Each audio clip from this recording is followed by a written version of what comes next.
نحمده ونصلي على رسوله الكريم أما بعد فأعوذ بالله من الشيطان الرجيم بسم الله الرحمن الرحيم والذاكرين الله كثيرا والذاكرات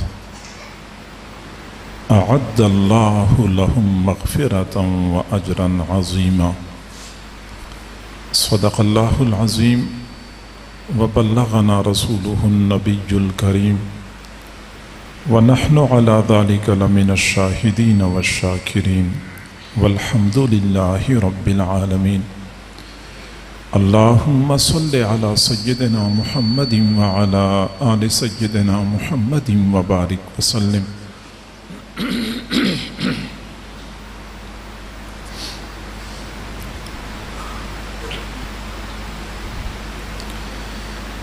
جس طرح انسانی جسم کی بقا کے لیے روح ضروری ہے،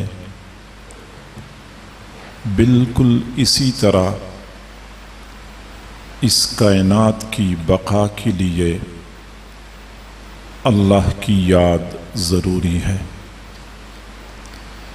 اس کائنات میں جب تک اللہ کو یاد کیا جاتا رہے گا یہ نظام چلتا رہے گا، اور جس دن اس کائنات میں اللہ کی یاد ختم ہو گئی اللہ تعالیٰ اس نظام کو درہم برہم کر دے گا۔ ز صد سخن پیرم یک نکتہ مرا یاد است، ز صد سخن پیرم یک نکتہ مرا یاد است، عالم نشود ویراں تا میں کدہ آباد است۔ مجھے اپنے شیخ کی 100 باتوں میں سے ایک نکتہ یاد ہے کہ جب تک اللہ کی محبت کی شراب پلانے والے میخانے آباد رہیں گے یہ نظام چلتا رہے گا۔ مسلم شریف کی روایت ہے، حضور صلی اللہ علیہ وسلم نے فرمایا لا تقوم الساعة حتى لا يقال في الارض اللہ اللہ، اس وقت تک قیامت واقعہ نہیں ہوگی جب تک روئے زمین پر اللہ اللہ کہا جاتا رہے گا۔ یہ اللہ کا پیارا نام پوری کائنات کی جان ہے، اور اسی نام کی وجہ سے یہ کائنات زندہ اور موجود ہے۔ متعدد احادیث میں یہ مضمون بیان ہو چکا ہے کہ مچھلی جب تک اللہ کو یاد کرتی رہتی ہے شکاری کے جال میں نہیں پھنستی، جب اللہ کی یاد سے غافل ہو جاتی ہے تو جال میں پھنس جاتی ہے۔ پرندہ جب تک اللہ کو یاد کرتا رہتا ہے شکاری کے شکار کا نشانہ نہیں بنتا، جب اللہ کی یاد سے غافل ہو جاتا ہے تو شکاری کے شکار کا نشانہ بن جاتا ہے۔ پانی جب تک چل رہا ہوتا ہے یہ اللہ کو یاد کرتا ہے، یہ گندا بدبودار نہیں ہوتا، جب کھڑا ہو جاتا ہے اللہ کی یاد سے غافل ہو جاتا ہے یہ بدبودار اور گندا ہو جاتا ہے۔ معلوم ہوتا ہے کہ کائنات کی ہر مخلوق کی حیات اور زندگی اللہ کی یاد کے ساتھ وابستہ ہے، بلکہ انسانوں کے بارے میں بھی یہی مضمون بیان ہو چکا ہے کہ جو بندہ اللہ کو یاد کرتا رہتا ہے وہ روحانی طور پہ زندہ ہوتا ہے، اور جو اللہ کی یاد سے غافل ہو جاتا ہے وہ مردہ ہو جاتا ہے۔ مثل الذی یذکر ربہ والذی لا یذکر کمثل الحی والمیت، اللہ کو یاد کرنے والے زندوں کی مانند، اللہ کی یاد سے غافل مردوں کی مانند ہوتے ہیں۔ اور میرے بھائیوں، صرف یہ نہیں کہ اللہ کا نام، اللہ کی یاد اس کائنات کی جان ہے، بلکہ حقیقت یہ ہے کہ ہم جو بھی نیک اعمال کرتے ہیں ہمارے تمام اعمال کی جان بھی اللہ کی یاد ہے۔ ہر وہ نیک عمل جو اللہ کی یاد کے ساتھ کیا جائے وہ جاندار عمل ہوتا ہے، اس عمل پر وہ نتائج اور ثمرات مرتب ہوتے ہیں جن ثمرات کا ہمارے ساتھ وعدہ کیا گیا ہے۔ اور جب کوئی عمل اللہ کی یاد سے خالی ہوتا ہے، وہ کتنا ہی بڑا عمل کیوں نہ ہو، وہ اندر سے کھوکھلا ہوتا ہے، وہ بے جان عمل ہوتا ہے، اس عمل پر وہ ثمرات مرتب نہیں ہوتے جن ثمرات کا ہمارے ساتھ وعدہ کیا گیا ہے۔ آخر کیا وجہ ہے؟ اللہ رب العزت نے قرآن مجید میں ارشاد فرمایا، ان الصلاۃ تنہا عن الفحشاء والمنکر، نماز بے حیائی سے روکتی ہے، نماز برائی سے روکتی ہے۔ اللہ کا قول تو لا ریب ہے، وہ تو قطعی اور اٹل ہے، لیکن ہم نمازی بھی پڑھتے ہیں، برائیاں بھی کرتے ہیں، نمازی بھی پڑھتے ہیں، بے حیائی سے بھی نہیں بچ پاتے۔ مسجد میں نماز پڑھتے ہیں، دروازے سے باہر نکلتی ہی ہماری نگاہیں غیر محرموں کا پیچھا کر رہی ہوتی ہیں، زبان دوسروں کو ایذا پہنچا رہی ہوتی ہے۔ آخر کیا وجہ ہے؟ ہماری نمازیں ہمیں برائی سے کیوں نہیں روکتی؟ ہماری نمازیں ہمیں بے حیائی سے کیوں نہیں بچاتی؟ اس کی وجہ صرف یہ ہے کہ ہماری نمازیں بے جان ہیں، کھوکھلی نمازیں ہیں، اللہ کی یاد سے غفلت والی نمازیں ہیں۔ سچی بات یہ ہے کہ یہ نماز ہماری زندگی پر وہ اثرات مرتب نہیں کر سکتی جن اثرات کا مرتب ہونا ضروری تھا۔ نماز اللہ کی یاد کے لیے، حج اللہ کی یاد کے لیے، جہاد کے دوران اللہ کی یاد ضروری ہے۔ یعنی بندہ قرآن مجید کا مطالعہ کرتا ہے، حیران ہو جاتا ہے کہ ہمارا وہ کون سا نیک عمل ہے جو اللہ کی یاد سے خالی بھی ہو اور اللہ کے ہاں قبول بھی ہو جائے۔ ہم نماز پڑھتے ہیں، نماز سے پہلے کیا کرنا ہوتا ہے؟ فرمایا ذکر اسم ربہ فصلی، اس بندے نے رب کا نام لیا پھر نماز پڑھی۔ گویا کہ نماز سے پہلے اللہ کا نام لینا ضروری ہوتا ہے۔ اچھا، نماز سے پہلے ہم اللہ کو یاد کرتے ہیں، نماز کے دوران کیا کرنا چاہیے؟ فرمایا اقیمی الصلاۃ لذکری، نماز میری یاد کے لیے قائم کر دو۔ گویا کہ نماز کے دوران بھی اللہ کو یاد کرنا ہوتا ہے۔ اچھا، نماز کے بعد ہم کیا کریں؟ فرمایا اذا قضیتم الصلاۃ فاذکروا اللہ، جب تم نماز سے فارغ ہو جاؤ تو اللہ کو یاد کرو۔ نماز سے پہلے اللہ کو یاد کرو، نماز کے دوران اللہ کو یاد کرو، اور نماز کے بعد اللہ کو یاد کرو۔ ہم جمعہ پڑھنے جاتے ہیں، جمعہ پڑھنے کا مقصد کیا ہے؟ اصل مقصد اللہ کی یاد ہے۔ اذا نودی للصلاۃ من یوم الجمعۃ فاسعوا الی ذکر اللہ، اور جب جمعے کی اذان ہو جائے تو تم خرید و فروخت چھوڑ دو، بھاگو اللہ کی یاد کی طرف۔ گویا کہ جمعے کا اصل مقصد اللہ کو یاد کرنا ہے۔ جمعے سے فارغ ہو گئے تو اب کیا کرنا چاہیے؟ فرمایا اذا قضیت الصلاۃ فانتشروا فی الارض وابتغوا من فضل اللہ واذکروا اللہ کثیرا، جمعے کی نماز سے فارغ ہو جاؤ تو زمین میں پھیل جاؤ، اپنی روزی روٹی تلاش کرو، لیکن اللہ کو کثرت سے یاد کرو۔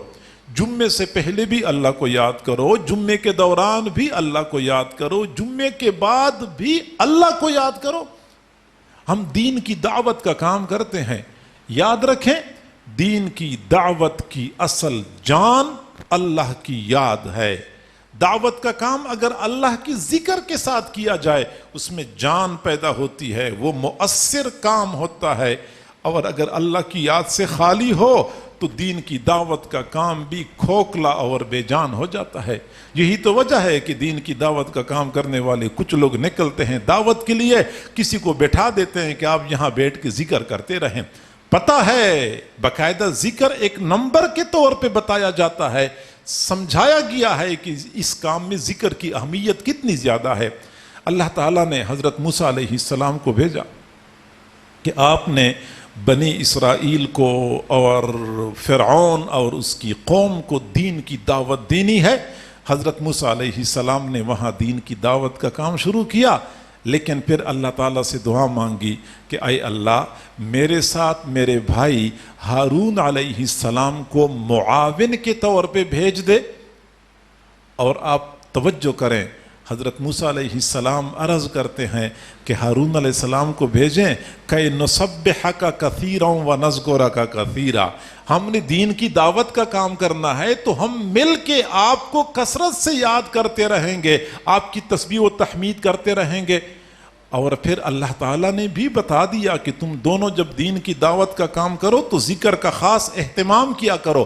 فرعون کے پاس جب بھیجنا تھا تو فرمایا کہ فَقُولَا لَهُ قَوْلًا لَيِّنًا، فرعون کے ساتھ نرمی سے بات کرنی ہے۔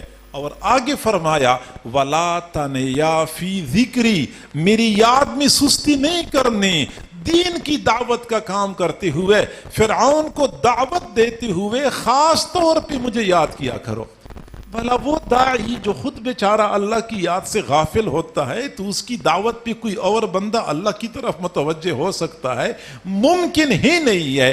دین کی داعی کی جو اصل ہتھیار ہے یا اسلحہ ہے وہ اللہ کی یاد ہے، اور اللہ کی یاد کے ذریعے وہ اپنی بات کو دوسرے کے دل میں اتار سکتا ہے۔ اچھا، اب ہم نے دین کی دعوت دے دی، اگلے بندے نے دعوت کو قبول نہیں کیا، اب اس کو سمجھانا ہے دوسرے طریقے سے، چونکہ نرمی سے تو وہ سمجھا نہیں، شرافت سے اس کو بات سمجھ نہیں آئی، اب ہم نے سمجھانے کے لیے انداز بدلنا ہے۔ اور جب ہم دوسرا انداز اختیار کرتے ہیں تو اس میں صرف زور زبردستی کرنی ہوتی ہے، ٹیکنالوجی کا استعمال کرنا ہوتا ہے، یا اور بھی کچھ چاہیے؟ فرمایا اس وقت بھی ذکر کا اہتمام کرنا ہوتا ہے۔ اذا لقیتم فئۃ فاثبتوا واذکروا اللہ کثیرا، تمہارا دشمن کی جماعت کے ساتھ جب سامنا ہو جائے، مورچہ زن ہو گئے، ابھی معرکہ برپا ہونے والا ہے، تیروں کی بارش شروع ہونے والی ہے، تلواروں کی جھنکار شروع ہونے والی ہے، اب کیا کریں؟ فرمایا فاثبتوا، تم ڈٹ جاؤ۔ یا اللہ ہم کیسے ڈٹ سکتے ہیں؟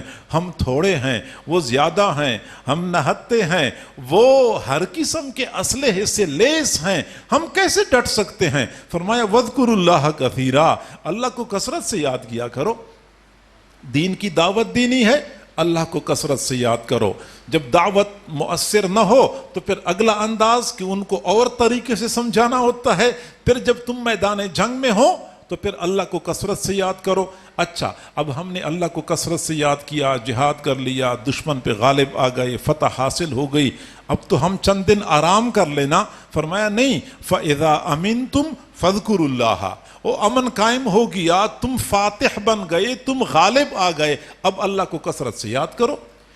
نقطہ آغاز اللہ کو یاد کرنا، پھر جہاد کے دوران اللہ کو یاد کرو، جہاد کے بعد پھر اللہ کو یاد کرو۔ اچھا، ہم حج پہ جاتے ہیں تو حج میں کیا کرنا چاہیے؟ حج کی اصل جان بھی اللہ کی یاد ہے۔ آپ کو پتہ ہے کہ حج کا آغاز کس چیز سے ہوتا ہے؟ حج کا آغاز 2 رکعت نماز سے نہیں ہوتا، حج کا آغاز 2 چادریں باندھنے سے نہیں ہوتا، حج کا آغاز لبیک اللہم لبیک سے ہوتا ہے۔ تو اللہ کی یاد سے حج کا آغاز کرنا ہوتا ہے۔ پھر حج کے دوران ہم کیا کریں؟ فرمایا وَاذْكُرُوا اللَّهَ فِي أَيَّامٍ مَّعْدُودَاتٍ، یہ جو حج کے چند دن ہیں ان میں اللہ کو یاد کرو۔ اچھا، ہم اللہ کو یاد کرتے ہیں، پھر فرمایا اِذَا أَفَضْتُم مِّنْ عَرَفَاتٍ فَاذْكُرُوا اللَّهَ، تم عرفات سے چل پڑو نا، مزدلفہ کی طرف جا رہے ہوں تو اللہ کو یاد کرو۔ اچھا، ہم نے عرفات کے میدان سے چلتے ہوئے اللہ کو یاد کیا، مزدلفہ میں اللہ کو یاد کیا، مینا میں اللہ کو یاد کیا۔ اب حج کے سارے اعمال پورے ہو گئے، قربانی بھی ہو گئی، حلق بھی ہو گیا، طواف زیارت بھی ہو گیا، اب تو ہم چند دن آرام کر لینا۔ فرمایا اذا قضیتم مناسککم فاذکروا اللہ، جب تم حج کے مناسک سے فارغ ہو گئے تو پھر اللہ کو یاد کرو۔ آپ اندازہ لگائیں وہ کون سا لمحہ ہے جس میں ہمیں کہا گیا ہے کہ اب اس وقت اللہ کو یاد کرنے کی کوئی ضرورت نہیں ہے، کوئی ایسا لمحہ موجود نہیں ہے۔ میرے بھائیوں، نمازیں دن رات میں کتنی ہیں؟ 5 ہیں، اور دن رات میں 3 اوقات ایسے ہیں ان میں نماز پڑھنا جائز بھی نہیں ہے۔ ایک سورج طلوع ہوتے وقت، ایک عین استوا کے وقت، اور ایک سورج غروب ہوتے وقت۔ روزے کل کتنے ہیں سال میں؟ 30 ہیں. سال میں 5 دن ایسے ہیں ان میں روزے رکھنا جائز ہی نہیں ہے.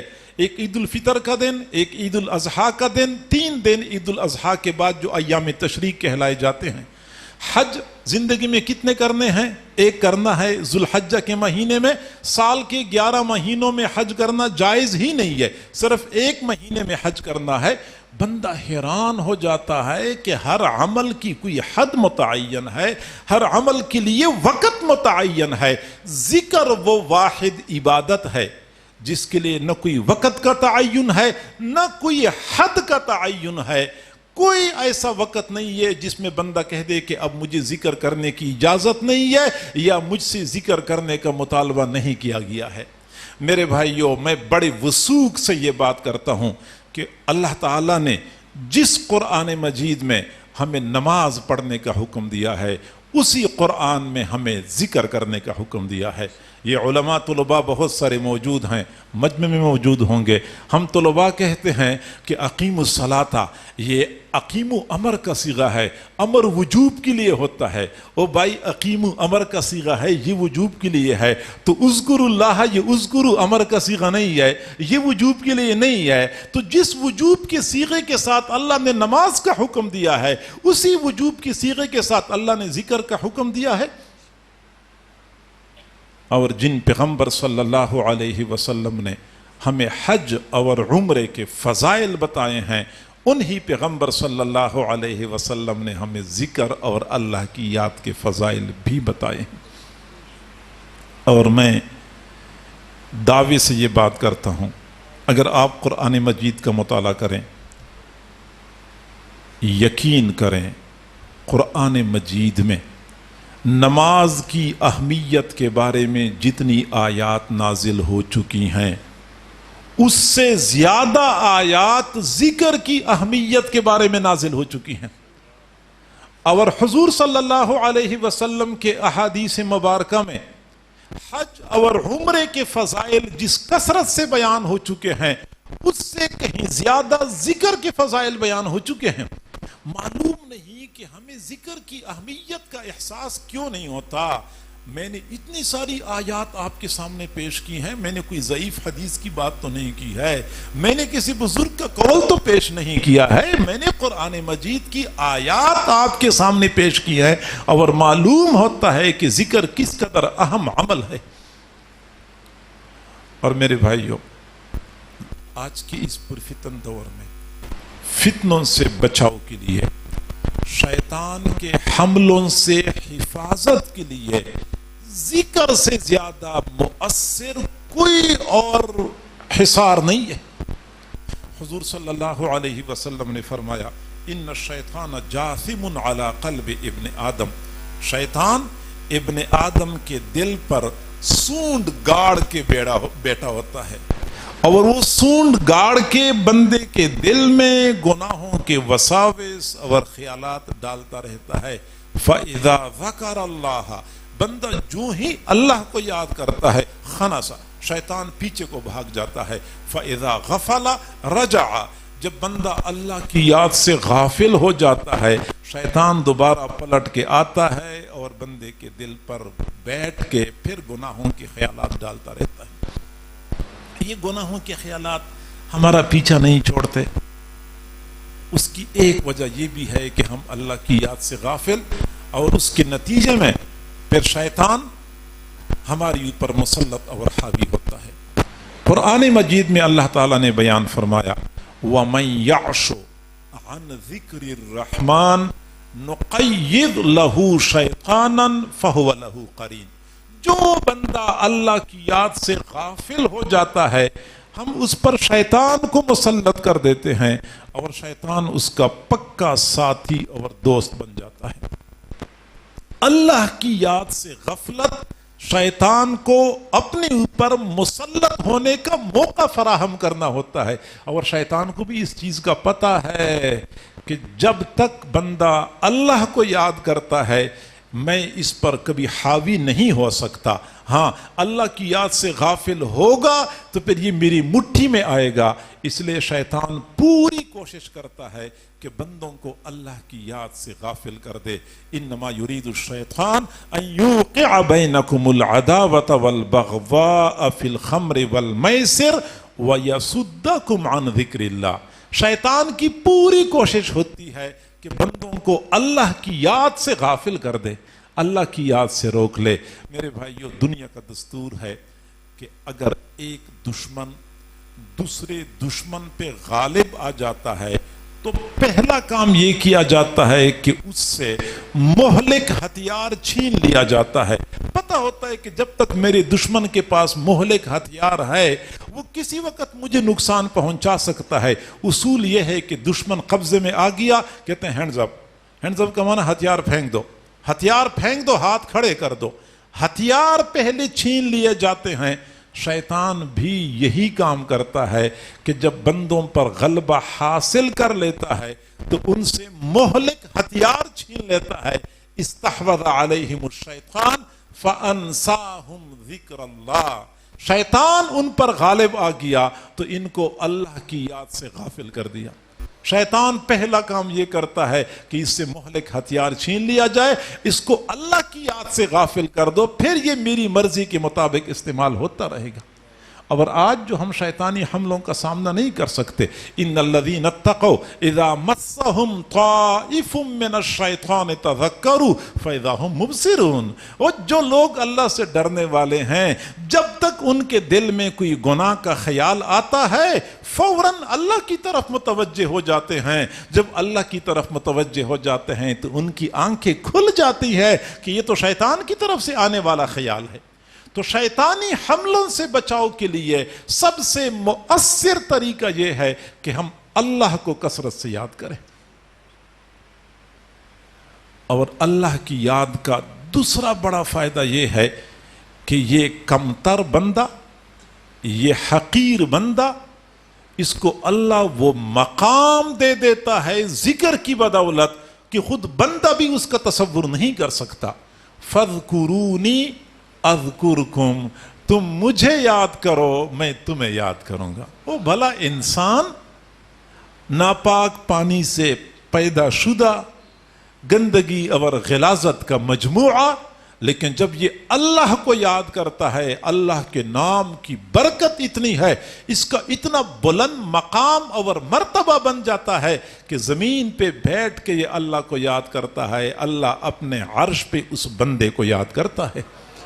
صحیح بخاری شریف کے روایت حدیث قدسی ہے, اللہ تعالیٰ خود فرماتے ہیں فَإِذَا ذَكَرَنِي فِي نَفْسِهِ ذَكَرْتُهُ فِي نَفْسِي. جب میرا بندہ مجھے دل میں یاد کرتا ہے میں اس کو اپنے دل میں یاد کرتا ہوں. وَإِن ذَكَرَنِي فِي مَلَئٍ ذَكَرْتُهُ فِي مَلَئٍ خَيْرٍ مِّن مَلَئِهِ. اگر وہ مجھے کسی جماعت میں یاد کرتا ہے تو میں اس کو ایک ایسی جماعت میں یاد کرتا ہوں کہ اس جماعت سے بہتر ہے, اور وہ فرشتوں کی جماعت. فرشتوں کی جماعت میں بندے کا تذکرہ ہو رہا ہوتا ہے. یہ ذکر کی بدولت, اللہ کے نام کی بدولت بندے کو یہ بلندی اور مرتبہ مل جاتا ہے. کسی بندے سے کہہ دے کہ ایم پی اے صاحب آپ کو یاد کر رہا تھا, واہ ایم پی اے مجھے یاد کر رہا تھا, میری تو قسمت ہی جاگ گئی. کسی کو کہہ دے کہ وزیر صاحب یاد کر رہے تھے تو اس دن زیادہ خوشی ہو جائے گی. اور اگر کہہ دیا کہ وزیر اعظم صاحب کے پاس میں گیا تھا وہ آپ کا تذکرہ کر رہا تھا, اچھا وزیر اعظم, شاید اس دن ہمارے قدم زمین پہ نہ لگے, ہم ہوا میں اڑنا شروع ہو جائیں, وزیر اعظم نے مجھے یاد کیا ہے. چلو یہ تو دنیا داروں کی باتیں ہیں, میں دینداروں کی بات بتاتا ہوں. طالب علم سے کہہ دیں کہ میں فلاں شہر میں گیا تھا, وہاں آپ کے ایک استاد ہیں, ان سے میری ملاقات ہوئی تو استاد نے آپ کا تذکرہ کیا. جب طالب علم سے کہہ دے کہ استاد نے آپ کا تذکرہ کیا, وہ اتنا خوش ہوتا ہے کہ میری غیر موجودگی میں میرا استاد میرا تذکرہ کر رہا تھا. کسی مرید سے کہہ دے کہ میں آپ کے شیخ کے پاس گیا تھا تو آپ کے شیخ نے آپ کا تذکرہ کیا, اچھا میرے شیخ نے میرا تذکرہ کیا. اتنی خوشی کی بات ہے, اتنی سعادت کی بات ہے. تو اس سے بڑی سعادت یہ ہے کہ اللہ تعالیٰ کسی بندے کو یاد کرے, اور یہ اللہ کے نام کی برکت ہے. میرے بھائیو, ہم نے کبھی اللہ کے نام کو اس طرح لیا ہی نہیں ہے جیسا کہ لینا چاہیے، ورنہ اللہ کی اس نام میں ایسی تأثیر ہے، اللہ کے اس نام میں اتنی برکت ہے کہ خود یہ نام لینے والا بندہ بھی حیران ہو جاتا ہے۔ تبارک اسم ربک، تبارک اسم ربک، برکت والا ہے تیرے رب کا نام، برکت والا ہے۔ پرانے زمانے میں حضرت خواجہ ابو الحسن خرقانی رحمۃ اللہ علیہ تھے، نقشبندیہ سلسلہ کے بڑے بزرگ تھے، اپنی مجلس میں بیٹھ کے لوگوں کو اللہ کے نام کے فضائل اور برکات کے بارے میں بیان فرما رہے تھے۔ تو اسی مجلس میں ایک فلسفی بیٹھا ہوا تھا، بو علی سینا، تو فلسفی بندہ تھا، عقل پرست تھا، تو اس نے کہا کہ تم صوفی لوگ خواہ مخواہ میں بات کو بڑھا چڑھا کر پیش کرتے ہو، یہ اللہ کے نام میں اتنی تاثیر ہے، ہم نے تو کبھی محسوس نہیں کی ہے۔ تو حضرت خواجہ ابو الحسن خرقانی رحمت اللہ علیہ نے فرمایا کہ اے خر تو چمیدانی، او گدے تو کیا جانتا ہے؟ جب کہا گدے تو کیا جانتا ہے، وہ بو علی سینا اتنا بڑا مفکر اور دانشور، جب اس کو گدھا کہہ دیا وہ تو غصے سے لال پیلا ہو گیا، چہرہ سرخ ہو گیا، منہ سے جھاگ نکلنا شروع ہو گئی، جسم غصے کی وجہ سے کانپنے لگا۔ حضرت نے فرمایا بو علی سینا کیا ہو گیا؟ آپ کی تو کیفیت ہی غیر ہو گئی، حالت ہی بدل گئی۔ اس نے کہا کہ آپ نے مجھے بھرے مجمع میں گدھا کہہ دیا تو میری حالت تو بدلنی تھی۔ تو فرمایا کہ اگر گدھے کے نام میں اتنی تاثیر ہے کہ آپ کو بدل کے رکھ دیا تو اللہ کے نام میں تاثیر نہیں ہو سکتی؟ اللہ کے نام کی تاثیر، سبحان اللہ۔ کبھی ہم اللہ کا نام لیں اور اس انداز سے لیں جیسا کہ لینا چاہیے، یقین کرے زندگیاں بدل جاتی ہیں۔ یہ مشائخ صوفیاء کیا کرتے ہیں، یہ جب کسی بندے کو بیعت کر لیتے ہیں، اپنی جماعت میں شامل کرتے ہیں، تو ان کے اوپر کوئی جادو نہیں کرتے، ان کو کوئی اسٹیرائڈ نہیں دیتے، ان کو صرف اللہ کا نام دیتے ہیں کہ اللہ کا نام لو۔ اللہ کا نام لیتے رہو گے، پھر اس کی تاثیر آپ خود اپنی زندگی میں محسوس کرتے رہیں گے، اور یہ وہ مؤثر نسخہ ہے زندگیوں کے بدلنے کے لیے کہ واقعی بندہ خود حیران رہ جاتا ہے۔ ہمیں چاہیے کہ ہم اللہ کو یاد کریں اور کثرت سے یاد کیا کریں۔ میرے بھائیو، اللہ کو یاد کرنے کے حوالے سے، اللہ کو یاد کرنے کا ایک بہت بڑا فائدہ جو اس وقت ہماری بڑی ضرورت ہے وہ یہ ہے کہ آج کل ہمارے معاشرے میں کھانے پینے کی کمی نہیں ہے، سواریوں کی کمی نہیں ہے، اچھے لباس کی کمی نہیں ہے، ہمارے معاشرے میں سکون اور اطمینان ناپید ہو چکا ہے۔ سکون نہیں ہے، اطمینان نہیں ہے، ہر دوسرا بندہ ذہنی دباؤ کا شکار ہے، ہر دوسرا بندہ ذہنی ٹینشن کا شکار ہے۔ میرے بھائیو، یہ ٹینشن اور یہ ذہنی دباؤ، یہ تمام بیماریاں یہ اللہ نے کافروں کے لیے پیدا کی ہوئی تھی۔ مسلمان کے قریب تو یہ بیماری آ ہی نہیں سکتی اگر مسلمان صحیح خطوط پہ اپنی زندگی گزارے۔ الذین آمنوا وَتَطْمَئِنُّ قُلُوبُهُمْ بِذِكْرِ اللَّهِ، ان کے دل اللہ کی یاد سے مطمئن ہوتے ہیں۔ الا بِذِكْرِ اللَّهِ تَطْمَئِنُّ الْقُلُوبُ، سنو اللہ کی یاد کے ساتھ دلوں کا اطمینان وابستہ ہے۔ اللہ کو یاد کرو، دل میں سکون پاؤ۔ جب اللہ کی یاد سے غافل ہو جاؤ گے تو پھر کیا ہوگا؟ پھر بھی قرآن بتاتا ہے کہ وَمَنْ أَعْرَضَ عَنْ ذِكْرِي فَإِنَّ لَهُ مَعِيشَةً ضَنْكَ، جو بندہ میری یاد سے اعراض کرتا ہے، منہ موڑتا ہے، اس کے لیے تنگ زندگی ہے۔ اللہ کی یاد سے غافل ہو گئے، تنگ زندگی ہے۔ اللہ کی یاد سے معمور زندگی گزارنی شروع کر دی، سکون اور اطمینان مل جاتا ہے۔ اور میرے بھائیو، اللہ کی یاد کے حوالے سے دنیا میں 4 طرح کے لوگ پائے جاتے ہیں۔ ایک طبقہ تو ان لوگوں کا ہے جو اللہ کو یاد ہی نہیں کرتے، اللہ کو یاد نہیں کرتے، غافل لوگ۔ میرے حضرت فرماتے ہیں کہ غفلت وہ گناہ ہے جس کو کوئی گناہ نہیں سمجھتا۔ صوفیاء کہتے ہیں کہ جو دم غافل سو دم کافر، جو لمحہ غفلت میں گزر گیا گویا کہ وہی لمحہ کفر میں گزر گیا۔ آپ اس کو مبالغے پر محمول نہ کریں، سمجھ لیں کہ جب کوئی بندہ غافل ہو جاتا ہے شیطان اس پر مسلط ہو جاتا ہے. جب شیطان مسلط ہو جاتا ہے وہ گناہوں کے راستے پہ چلاتا ہے، اور گناہوں کے راستے پہ چلاتے چلاتے شیطان بندے کو کفر کے کنویں کے کنارے پہ پہنچا دیتا ہے، پھر ایک دھکا دے کے کفر تک پہنچا دیتا ہے. یہ شیطان کا طریقہ ہوتا ہے. گویا کہ غفلت گناہوں کا پیش خیمہ ہے، اور گناہ کفر تک بندے کو پہنچا دیتے ہیں. لہذا غفلت وہ گناہ ہے جس کو لوگ گناہ نہیں سمجھتے. یہ پہلا طبقہ ہے. دوسرا طبقہ ان لوگوں کا ہے جو اللہ کو یاد کرتے ہیں لیکن بہت تھوڑا یاد کرتے ہیں، ذکر قلیل والے ہیں. ذکر قلیل والے جیسے ہم لوگ ہیں، کبھی کبھی اللہ کو یاد کر لیا اور بس ذکر قلیل.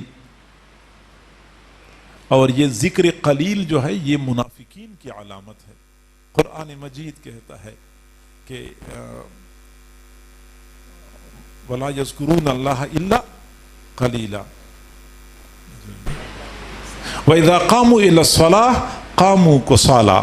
جب نماز کے لیے کھڑے ہو جاتے ہیں تو سستی کے ساتھ کھڑے ہوتے ہیں اور بیزاری والی کیفیت ہوتی ہے. یراؤن الناس، یہ ریاکاری والی نمازیں پڑھتے ہیں. ولا یذکرون اللہ الا قلیلا، اللہ کو یاد نہیں کرتے مگر بہت تھوڑا یاد کرتے ہیں.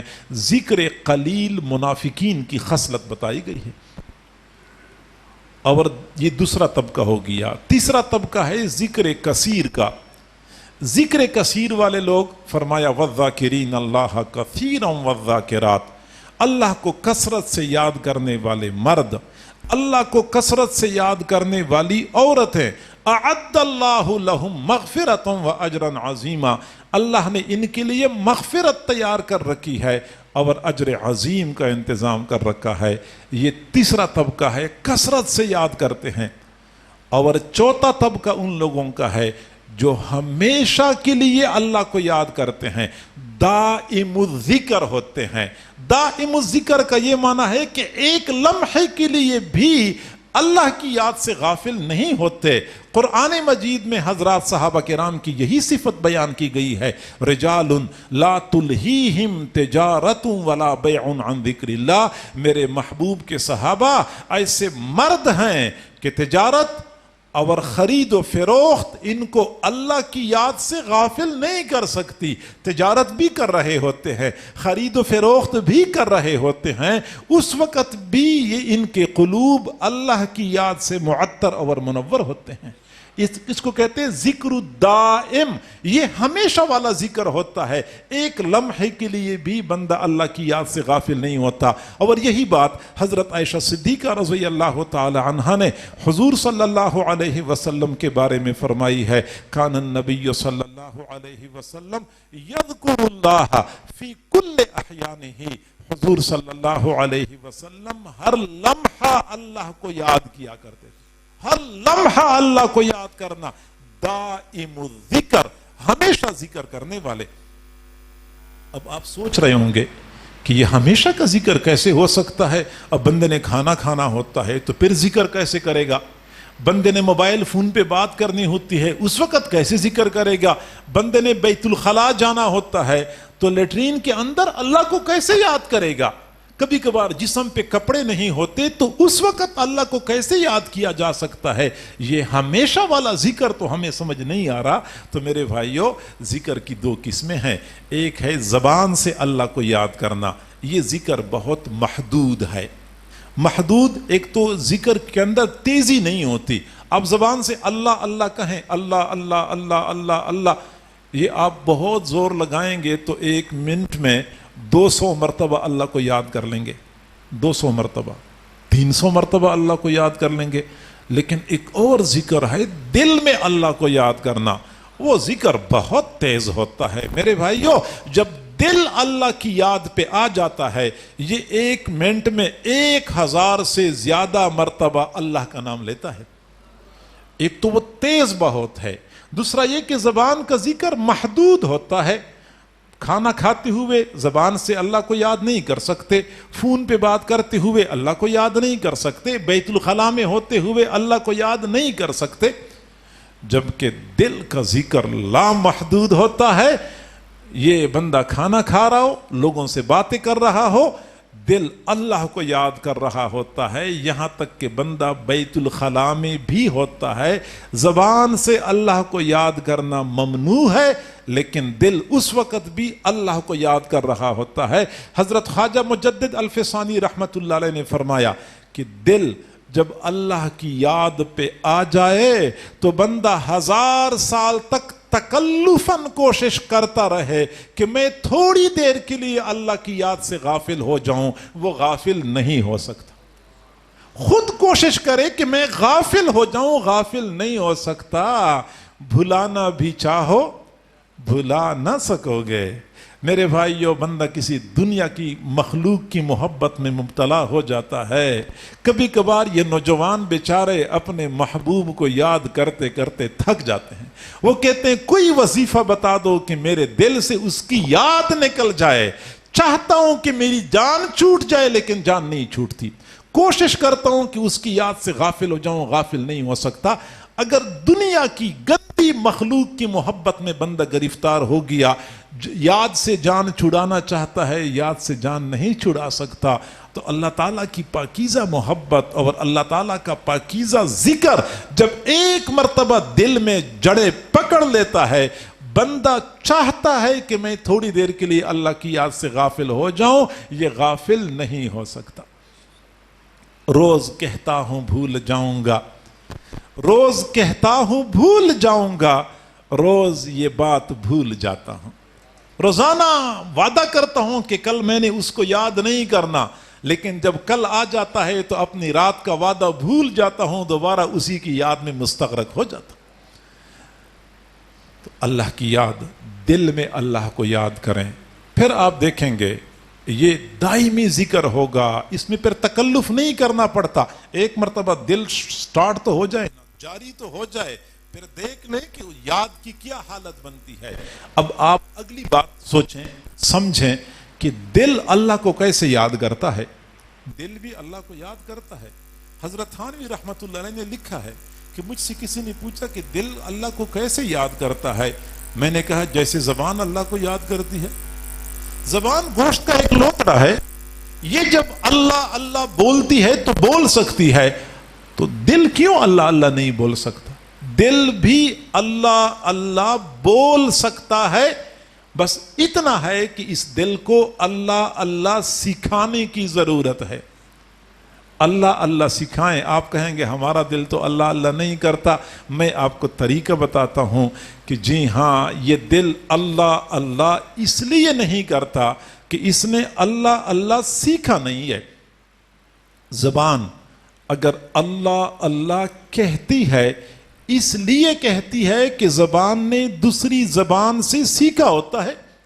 بچہ چھوٹا ہوتا ہے، ماں کہتے بیٹا بولو اللہ اللہ، بیٹا اپنی امی سے اللہ اللہ سنتا ہے تو اللہ اللہ بولنا شروع کر دیتا ہے. تو زبان دوسری زبان سے سیکھتی ہے. کئی مرتبہ بچہ گونگا نہیں ہوتا، بہرا ہوتا ہے. اتنا بہرا ہوتا ہے کہ کچھ بھی سنائی نہیں دیتا، لہٰذا وہ بچہ بول نہیں سکتا. لوگ کہتے ہیں گونگا ہے، حالانکہ وہ بہرا ہوتا ہے. اس نے کسی کو بولتے ہوئے سنا نہیں ہوتا، اس لیے اس کی زبان نہیں بول سکتی. تو زبان دوسری زبان سے سیکھتی ہے، ایسے ہی دل دوسرے دل سے سیکھتا ہے. اپنے دل کو کسی ایسے دل کے ساتھ نتھی کر لیں جو اللہ اللہ کہتا ہے، ہمارا دل بھی اللہ اللہ کہنا شروع کر دے گا.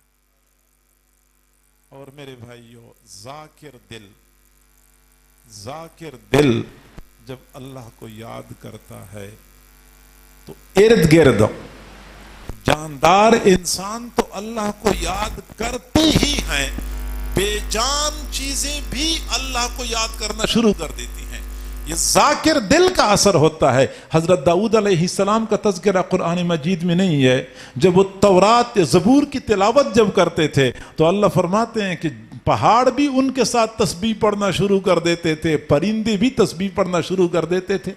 صحیح بخاری شریف کی روایت ہے، حضرت عبداللہ بن مسعود رضی اللہ عنہ فرماتے ہیں ہم رسول اللہ صلی اللہ علیہ وسلم کے ساتھ کھانا کھا رہے تھے تو فرمایا کہ قد کننا نسمع تسبیح الطعام وهو یؤکل، کھانے کی تسبیح ہم کھانوں سے سن رہے تھے اور کھانا کھایا جا رہا تھا، ہم کھانا کھا رہے تھے اور کھانا اللہ کو یاد کر رہا تھا۔ تو ذاکر دل کا اثر بے جان چیزوں پر پڑ جاتا ہے، وہ بھی اللہ اللہ کہنا شروع کر دیتے ہیں۔ اگر ہم ذاکر دل کے ساتھ اپنے دل کو نتھی کریں گے تو ہمارا دل اللہ اللہ کیوں نہیں کہے گا؟ اپنے دل کو جوڑ دیں، قریب جلتے ہوئے دل کے اپنا دل کر دے، قریب جلتے ہوئے دل کے اپنا دل کر دے۔ یہ آگ لگتی نہیں ہے، لگائی جاتی ہے، اس آگ کو لگانا پڑتا ہے، پھر کہیں جا کے دل اللہ کی یاد پہ آتا ہے۔ تو دل کو اللہ اللہ سکھائیں، پھر جب یہ اللہ اللہ سیکھتا ہے پھر یہ چپ ہونے کا نام نہیں لیتا، کیونکہ پھر اس کو مزہ اتنا آتا ہے، اس کو سرور اتنا ملتا۔ جدید سائنس کا دور ہے، باتیں سمجھنا بہت آسان ہو گیا ہے۔ موبائل پلاسٹک یا لوہے کا بنا ہوا ہوتا ہے، بے جان چیز ہے، یہاں سے بندہ بولتا ہے اور ہزاروں میل دور دوسرا بندہ موبائل اپنے ہاتھ میں پکڑ کے وہاں سے وہی باتیں آواز نکل رہی ہوتی ہے جو یہاں سے بندہ بول رہا ہوتا ہے۔ اگر بے جان چیزوں کے درمیان اتنی مضبوط کنیکشن ہو سکتی ہے، اتنا مضبوط رابطہ ہو سکتا ہے کہ ایک بے جان چیز جو کچھ بول رہی ہے اگلی بے جان چیز وہی کچھ بول رہی ہے، تو جاندار انسان پھر دھڑکتا ہوا دل، دو دلوں کے درمیان اتنا بھی تعلق نہیں ہو سکتا کہ ایک دل اللہ اللہ کہہ دے اور سامنے بیٹھنے والے بندے کا دل بھی اللہ اللہ کہنا شروع کر دے۔ بالکل یہ ہو سکتا ہے، یہ تو میں صرف آمنے سامنے کی بات کرتا ہوں، ورنہ یقین کرے آج بھی اللہ والے دکھا دیتے ہیں کہ ہزاروں میل دور بیٹھے ہوتے ہیں، وہاں سے وہ مرید پہ توجہ ڈالتے ہیں۔ یہاں مرید کہتے ہیں پتہ نہیں آج تو مراقبے کا مزہ ہی کچھ زیادہ آ گیا، آج تو مراقبے میں میری کیفیات بڑی اچھی بنی ہوئی تھی، اور آج تو میرے سارے لطائف جاری ہو گئے تھے۔ یہ سارے لطائف خود بخود جاری نہیں ہوتے، وہ سینکڑوں میل دور بیٹھا شیخ اس وقت توجہ ڈال رہا ہوتا ہے، یہاں بندے کے اندر تغیر اور تبدل پیدا ہو جاتا ہے۔ لہٰذا حق بنتا ہے کہ ہم اللہ کو یاد کریں، اللہ کو یاد کریں، کثرت سے یاد کریں۔ میرے بھائیوں، ہماری نمازیں غفلت والی، روزہ رکھتے ہیں غفلت کی حالت میں، حج کرتے ہیں غفلت کی حالت میں، تلاوت کرتے ہیں غفلت کی حالت میں، شب و روز گزرتے ہیں غفلت کی حالت میں۔ بلکہ میں اگلی بات کروں، جب ہم اللہ کو یاد کرتے ہیں وہ بھی غفلت کے ساتھ کرتے ہیں، اللہ کو یاد کرتے ہیں غفلت کے ساتھ۔ تسبیحات ملی ہے، سبحان اللہ سبحان اللہ سبحان اللہ، دل و دماغ کے خیالات پتہ نہیں کہاں پھر رہے ہوتے ہیں، تو اللہ کی یاد بھی ہم غفلت کے ساتھ کر رہے ہوتے ہیں۔ ان دلوں کو اللہ کی یاد کے ساتھ معمور کرنے کی ضرورت ہے، اللہ کی یاد کے ساتھ معطر اور معمر کرنے کی ضرورت ہے۔ میرے بھائیوں، زندگی کا مزہ آ جائے گا، واقعی یہ پر لطف زندگی ہے۔ اپنے قلوب کو اللہ والوں کے ساتھ جوڑیں، ہمارے قلوب بھی اللہ اللہ کرنا شروع کر دیں گے۔ یہ ذکر کی مجلس اسی لیے قائم ہوتی ہیں، جیسے پہلے مولانا نے فرمایا، ہمارے حضرت جی کے خلیفہ حضرت مولانا حکیم اعجاز حسین صاحب اور حضرت مولانا محمد مدثر صاحب، یہ دونوں خلفاء حضرات ہیں، بلکہ اسی چنوٹ شہر میں دوسرے حضرات اور مشائخ کے خلفاء بھی موجود ہوں گے، وہ بھی یہاں پہ مختلف مساجد میں یا مختلف مقامات پہ ذکر کی مجلس سے قائم کر رہے ہوں گے۔ تو یہ ذکر کی مجالس کا انعقاد صرف اسی لیے کیا جاتا ہے کہ ہم اگر ذکر پہ آ گئے بس پھر اصلاح ہونے میں دیر نہیں لگتی، اگر بندی کی اصلاح ہو گئی تو معاشرے کی اصلاح ہو جائے گی۔ اللہ تعالی ہم سب کو سمجھنے اور عمل کرنے کی توفیق عطا فرمائے۔